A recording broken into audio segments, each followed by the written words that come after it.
معليش ما كاش إشكال. وورد في سؤاله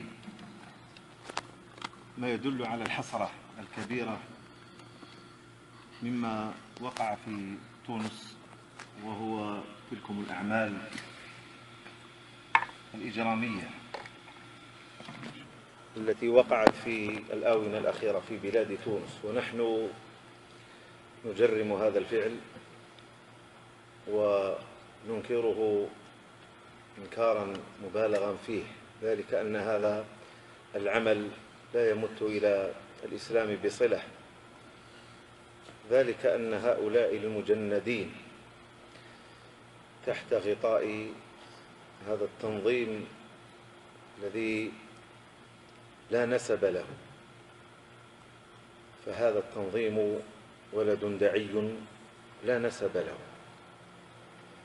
ولهذا لا ينبغي أن يقدم أو أن ينخرط فيه أو أن يغتر بما فيه، فإنه تنظيم تكفيري خارجي مخرب مدمر استمرأ على الإجرام، ونحن ننكر هذا بشدة.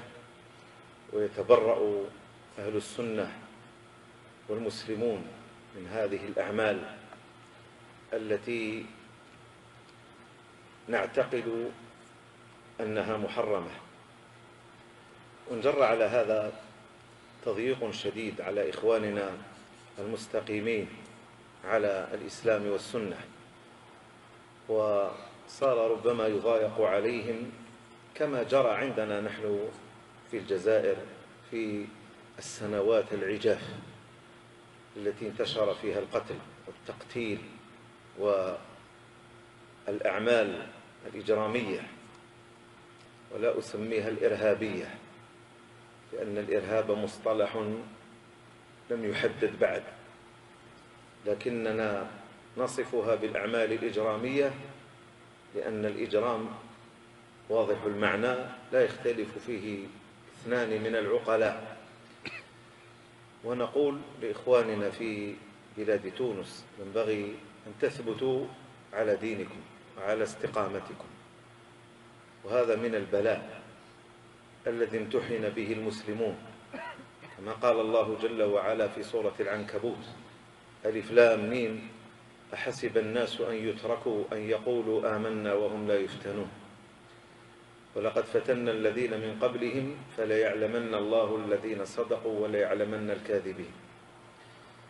فينبغي على إخواننا أن يثبتوا وأن يصبروا على هذا البلاء وعلى هذا اللأواء، وأن ينشروا بين الناس إنكارهم لمثل هذه الأعمال ديانة لله وليس خوفا من أي أحد، كما فعل إخوانكم في الجوار في الجزائر في الأيام العجاف، نالهم ما نالكم من التضييق والتشديد وربما السجن وربما الضرب والإهانة، لكنهم ثبتوا على الحق، ومع الضرب والسجن والتنكيل كانوا يشيعون الإنكار على هذه الأعمال حتى ظهر واستقر بعد حين أن الناس في هذا فريقان: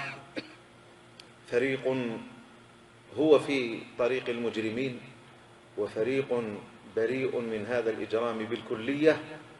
فصارت الأمور شيئا فشيئا حتى اتضح لهؤلاء المسؤولين الذين كانوا لا يفرقون، اتضح لهم الفرق بين الطائفتين، فلا أقل من أن يصبر هؤلاء الإخوان على هذا البلاء، وهو بلاء ونجر عن هذه الفتن المتلاطمة. وهي كلمة أهمس بها في أذن الجميع: أن تنأوا بالفتن، تنأوا بأنفسكم عن الفتن. ومن النأي عن الفتن ألا يدخل المسلم في هذه المواقع، لا من باب حب الاطلاع ولا من باب أخذ فكرة ولا أي شيء، امنعوها عن أنفسكم وعن أهليكم وعن أولادكم، وسترون بإذن الله تعالى أنكم تتأخرون عن وقوع هذه الفتن وأن لا تصيبكم بإذن الله تبارك وتعالى. وأس الأمر كله والضراعة إلى الله تبارك وتعالى، توبة من الذنوب والمعاصي وإظهار الإصلاح ما استطعتم، لأن الله تبارك وتعالى ما كان ليهلك القرى وأهلها مصلحون، فأصلحوا ما أفسد الناس بقدر استطاعتكم، ولا تتركوا الفساد ينتشر، فبالكلمة والموعظة والنصيحة يستبين الأمر. نسأل الله جل وعلا أن يرفع عن جميع المسلمين هذا البلاء، وأن يرفع عنهم الفتن ما ظهر منها وما بطن. نعوذ بالله من الفتن، نعوذ بالله من الفتن، نعوذ بالله من الفتن ما ظهر منها وما بطن. أسأل الله جل وعلا أن يجمعنا وإياكم في دار الكرامة، وأن نكون برفقة النبيين والصديقين والشهداء والصالحين، وحسن أولئك رفيقا. وجزاكم الله خيرا على هذه الضيافة، وأسأل الله جل وعلا أن يجعلها في ميزان حسناتكم، وأن يثيبكم مثوبة عنده جل وعلا ترفع مقامكم عنده سبحانه جل وعلا. وأسأله جل وعلا أن يجعلكم من علماء هذه الأمة الذين يأمرون بالمعروف وينهون عن المنكر ويؤمنون بالله. سبحانك اللهم ربنا وبحمدك، أشهد أن لا إله إلا أنت، أستغفرك وأتوب إليك. جزاكم الله خير. جزاكم الله خير. طيب شيخنا منكم.